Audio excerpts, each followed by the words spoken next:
Hello दोस्तों, मैं देव स्वागत करता हूं आप सबका इस वीडियो में। 10th क्लास के चैप्टर नंबर 3 दो चरों वाले की समीकरण के बारे में बात कर रहे हैं। अब तक हम 3.1 और 3.2 के सारे क्वेश्चन सॉल्व कर चुके हैं। अब हम 3.2 के एग्जाम्पल्स के बारे में बात करेंगे। एग्जाम्पल हमारे लिए पहला क्वेश्चन दे रखा है, आइए देखते हैं। पहला क्वेश्चन हमें दे रखा है, प्रतिस्थापन विधि द्वारा निम्नलिखित समीकरण को क्या कीजिए, हल कीजिए। तो हमारे लिए समीकरण दे रखा है, उसको रेखित प्रतिस्थापन विधि से द्वारा हल करना है। यही हमारा पहला एग्जाम्पल दे रखा है।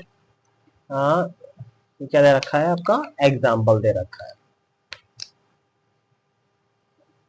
वैसे आपकी बुक में एग्जाम्पल नंबर 7 के नाम से होगा एनसीईआरटी में, पर एग्जाम्पल दे रखा है। प्रतिस्थापन विधि द्वारा निम्नलिखित समीकरण को क्या करना है, आपको हल करना है। प्रतिस्थापन विधि अब आपको समझ में आ गई, क्योंकि कल भी मैंने कल बताया था आपको प्रतिस्थापन विधि के बारे में प्रॉपरली। तो सबसे पहले प्रतिस्थापन विधि में दो समीकरण दे रखे होते हैं, उनको सबसे पहले क्या करते हैं, पहले समीकरण में से एक वेरिएबल का मान निकाल के दूसरे समीकरण में रखते हैं। तो आइए रखते हैं हम समीकरण एक से। समीकरण एक क्या कहता है कि 7x minus 15y is equal to कितना हो जाएगा, 2।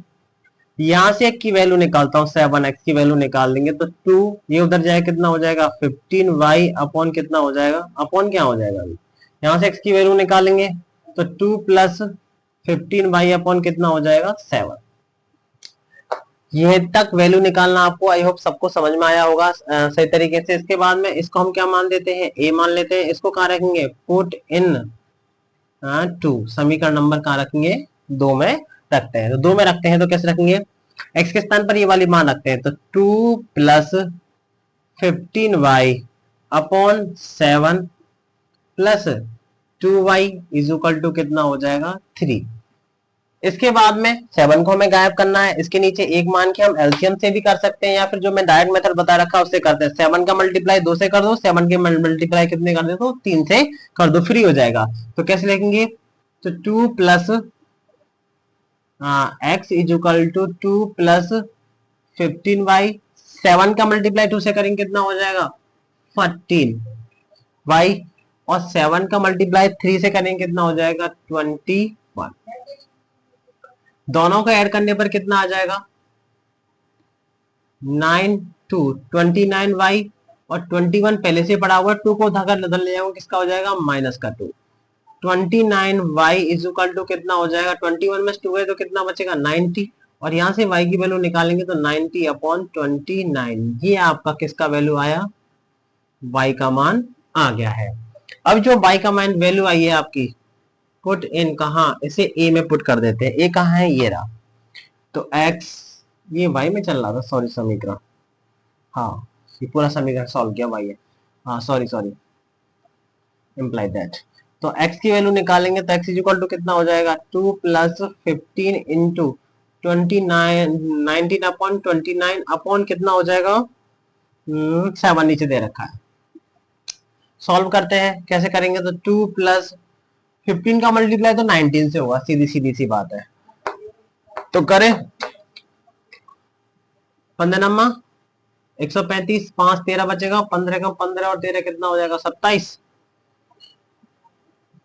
28 अपॉन कितना हो जाएगा 29 अपॉन कितना हो जाएगा 7।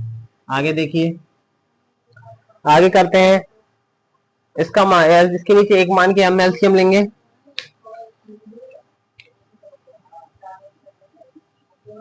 इसके नीचे एक मान के एलसीएम लेंगे तो एलसीएम कितना आएगा हमारा 29। 29 एलसीएम आने से 29 से मल्टीप्लाई 2 से हो जाएगा तो कितना हो जाएगा 9 2 18, एक बचेगा, और 2 2 4 और 1 5, प्लस कितना हो जाएगा 285, 285, 107 चल रहा है।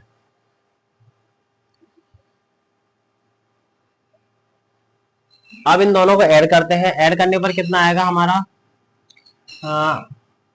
8 5 13 की 3, एक बचेगा, और 8 5 13 और 14 की 4, कितना बचा 1, और 2 और 1 कितना हो जाएगा 3, 343 अपॉन कितना हो जाएगा 29। तो x इज इक्वल टू कितना आएगा 343 अपॉन कितना हो जाएगा 29।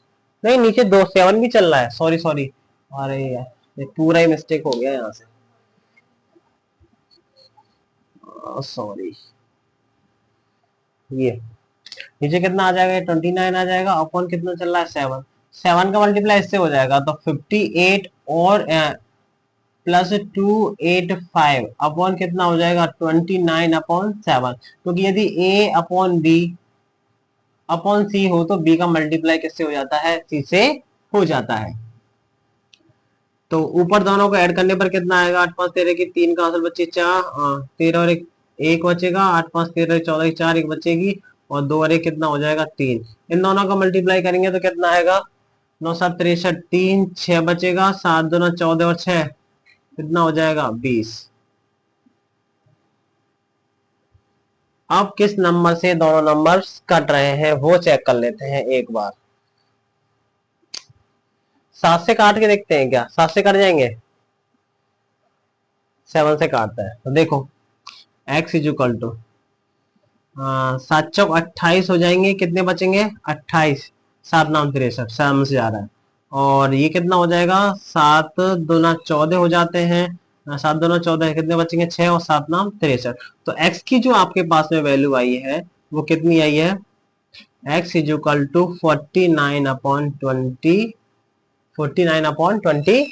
इस तरीके से आपका ये question number first, example number first जो है 3.2 का वो खत्म हो जाता है। एक्स वाई का वैल्यू हमारे पास कितना है 19/29 और इसकी वैल्यू 49/29। पसंद आया है तो वीडियो को लाइक करें और चैनल को सब्सक्राइब करें। इसके बाद में एग्जांपल नंबर 2 है, उस पर वर्क करते हैं।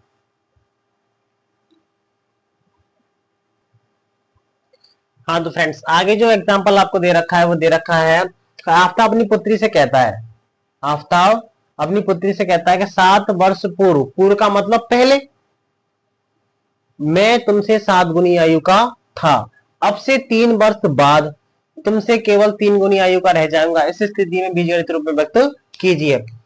जैसे कि एक जैसे मान के चलो आफ्ताब अब एक्स वर्ष का है, तो 7 वर्ष पूर्व पहले कितना था, तो जो टोटल जो वर्तमान आयु में से क्या होता है, पूर्व का मतलब होता है 7 वर्ष घटा दीजिए। जैसे मान के चलो कोई व्यक्ति 49 साल का है, 7 वर्ष पहले कितना था 42 साल का था, और 7 वर्ष बाद कितना हो जाएगा, बाद का मतलब प्लस, और बाद कितना हो जाएगा 56 साल का हो जाएगा। इस तरीके से बाद और पूर्व का मतलब, पूर्व का मतलब होता है वर्तमान आयु में से जितने सालों के लिए पूर्व बोल रहा है उसमें घटाना है, और बाद का मतलब होता है ऐड करना होता है।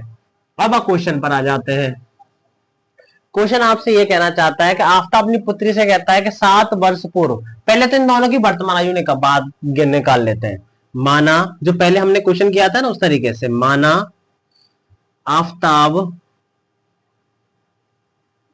की वर्तमान आयु बराबर कितना माना है हमने x वर्ष, माना पुत्री की वर्तमान आयु बराबर y वर्ष। अब कहना चाहता है 7 वर्ष पूर्व, तो पहले 7 वर्ष पूर्व के लिए निकालते हैं। 7 वर्ष पूर्व आफ्ताब की आयु, आयु क्या होगी पूर्व का मतलब, जो वर्तमान आयु उसमें से घटा दीजिए, x वर्ष हो जाएगी 6x-7। तो 7 वर्ष पूर्व, ऐसा तो है नहीं है कि पापा जी ही कम है तो बेटा जी वही रहेंगे। 7 वर्ष पूर्व पुत्री की आयु, आयु कितनी हो जाएगी y-7 वर्ष हो जाएगी, y-7 वर्ष हो जाएगी। इसके बाद में जब हम नेक्स्ट आगे बात करते हैं तो क्या आपको अकॉर्डिंग टू क्वेश्चन प्रथम शर्त से, प्रथम शर्त क्या कहती है आपसे, प्रथम शर्त यह कहती है 7 वर्ष पूर्व, तो देखो 7 वर्ष पूर्व आफ्ताब की आयु x-7 और 7 वर्ष पूर्व पुत्री की आयु। अब क्या कहना चाहता है सुनो, 7 वर्ष पूर्व मैं तुमसे 7 गुनी आयु का था, बाप तो पहले से 7 गुनी आयु था, कम कौन है उसकी बेटी है, तो 7 गुना हम किसको करेंगे बेटी को, इसके बराबर लाने के लिए। अगर इसका 7 से मल्टीप्लाई कर दिया जाए तो ये अपने बाप के बराबर आ जाएगी। अब इसे सॉल्व कर लेते हैं। x-7 is equal to 7y plus कितना हो, सॉरी माइनस कितना हो जाएगा 49। तो x-7y इज इक्वल टू -49, तो पहले से ही 7 उठा कर ले जाएंगे, किसका हो जाएगा प्लस का 7। तो x minus 7y is equal to कितना, -42। ये एग्जाम आपका समीकरण नंबर 1 निकल के आ जाता है इस तरीके से।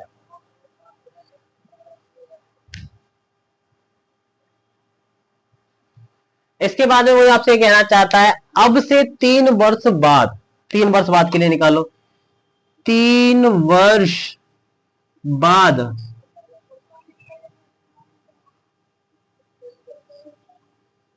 3 वर्ष बाद आफताब की आयु बराबर कितना हो जाएगा, x प्लस का 3 वर्ष हो जाएगा। और 3 वर्ष बाद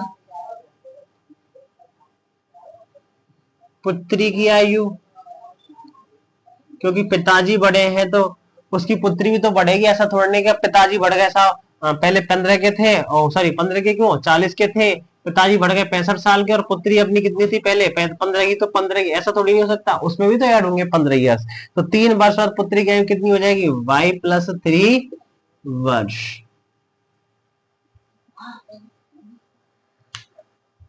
अब आगे करते हैं,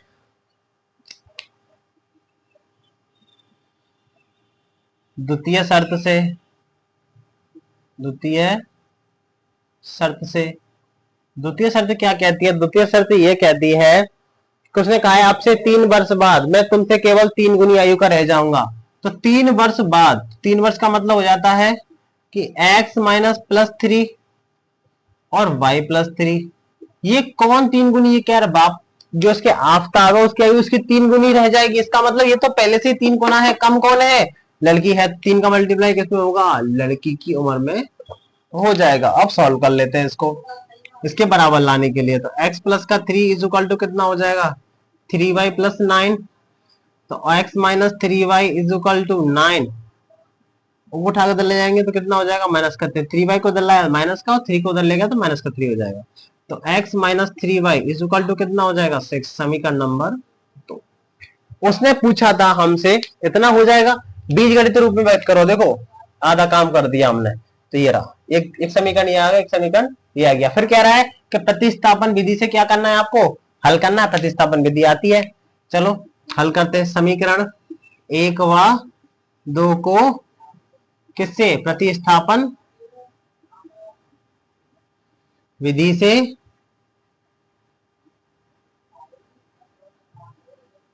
हल करने पर हल करते हैं। तो हल करेंगे तो कैसे करेंगे, देखिए गौर से। समीकरण 1 से, समीकरण 1 क्या कहता है कि x minus 7y is equal to minus का 42। यहां से x की अगर मैं वैल्यू निकालता हूं तो कितना हो जाएगा, 7y उठ के उधर जाएगा तो कितना हो जाएगा, 7y माइनस का 42। इसको हम क्या मान लेते हैं, a मान लेंगे। इसको कहां रख देंगे, पुट इन कहां, 2, समीकरण नंबर 2 में रखेंगे ये वैल्यू। तो समीकरण नंबर 2 कहां है, ये रहा। तो x के स्थान पर कितना रखा जाएगा, 7y minus 42 minus 3y is equal to 6। 7y में से 3y गया, कितना बचेगा, 4y, और 42 के उधर जाएगा तो कितना हो जाएगा, प्लस का। तो 6 प्लस कितना हो जाएगा, 42। आगे देखते हैं।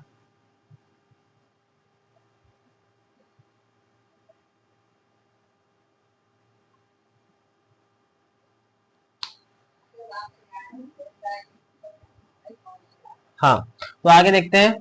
तो 7y कितना बनेगा ये, हाँ 7y में 3 गए तो कितना बचेगा, 4y, और 42 उधर जाएगा तो किसका हो जाएगा, 6 प्लस कितना हो जाएगा, 42। तो 4y इज इक्वल टू कितना हो जाएगा, 48। 6 और ऐड को 42 को ऐड करने पर y की यहाँ से वैल्यू निकालते हैं तो 48 अपॉन कितना हो जाएगा, 4। तो y इज इक्वल टू कितना हो जाएगा, 4 से भाग जाने पर 4 एकम 4 और 4 दूना 8। ये हमारी y की वैल्यू यानी पुत्री की आयु आ गई हमारे पास में। इसके बाद में इस वाली वैल्यू को कहां रख देते हैं, ए वाले समीकरण में, जो ए दे रखा है, ये वाला दे रखा है आपको, तो यहां पर रखते हैं। तो रखो, तो x इज इक्वल टू कितना आ जाएगा, 7 इंटू 12 माइनस 42। तो x इज इक्वल 12 7 84 होते हैं, माइनस 42। तो x इज इक्वल टू कितना हो जाएगा, 42। ये वर्ष में आएगा, सॉरी ये भी क्या हो जाएगा, वर्ष। अगर हम इन दोनों समीकरणों को देखें गौर से तो जो पुत्र यानी आफ्ताब की जो आयु आ रही है वो कितनी आ रही है, 42 वर्ष आ रही है, और उसकी पुत्री आयु कितनी आ रही है, 12 वर्ष आती है। आफ्ताब की आयु, की आफ्ताब की वर्तमान आयु क्या है, कि वर्तमान आयु को क्या हमने एक्स माना था, इसको वर्तमान आयु एक्स बराबर कितना है 42 वर्ष, और पुत्री की आयु, पुत्री की वर्तमान आयु कितना हो जाएगा, y इज इक्वल टू कितना हो जाएगा 12 वर्ष। इस तरीके से आपका एक क्वेश्चन हो जाता है। इससे पहले हम ऐसा क्वेश्चन बुक में जो दे रखा था वो हम कर चुके हैं। आई होप आप सबको समझ